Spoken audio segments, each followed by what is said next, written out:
that was asked there about how Australia is perceived with its kind of revolving door prime ministership, and as we've heard, revolving door foreign ministership, and little interest in the subject broadly in the country.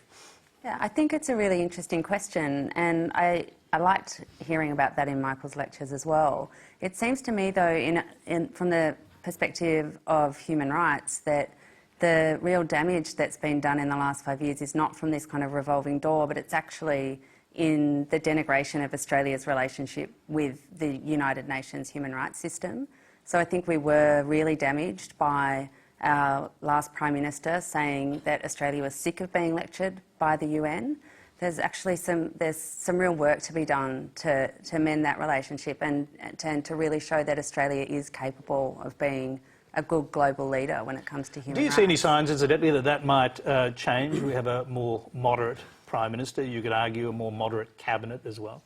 Yeah, we're hopeful that it will change, and today we had the announcement of the bid for Australia's bid for a seat on the UN Human Rights Council, and there were some very promising announcements, including that Australia would be at the forefront of a campaign to abolish the death penalty overseas. I think these are really welcome, but you know, we need to be serious. Australia's reputation abroad is damaged at the moment. We're exporting our very cruel asylum seeker policies into the region, and in doing so, we're actually turning a blind eye to abuses in the countries that we have border protection relationships with.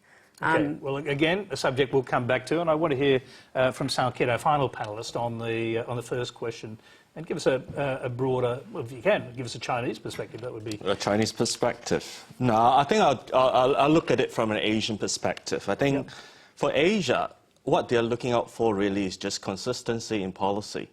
Okay, whether you have a rotating, revolving door of prime ministers or foreign ministers, it doesn't really matter. They have experience, for example, with situations in Thailand, for example, you know, where every now and then you get a new prime minister and a foreign minister. But states, being states, policy don't just change course overnight. So the current situation, and I agree with Alison, more damage is done on what Australia has done in terms of human rights, in terms of how it positioned itself in the world. And currently, it's the foreign policy is more of the traditional form of foreign policy rather than the new age form of foreign policy that we're talking about.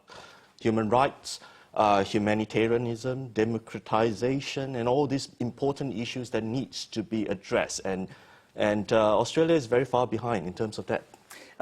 Do you think that, we'll go back to the Chinese, for example, because last week there was a very strongly worded statement from the Chinese embassy which appeared to be testing the waters with a new Prime Minister. It was a statement basically accusing Australia of fueling the flames of tension in the South China Sea. Do you think there was a sense there that that was seeking to test Malcolm Turnbull and see where he lies in this subject? I think it's more than testing Turnbull. I think China has always wanted to make something very clear to Australia, even during the Abbott's time. I mean, maybe Bob can actually correct me on that, but you know, and earlier on. But the Chinese are very, very concerned on what is going on in South China Sea, especially Australia fronting the Western powers in the South China Sea issue.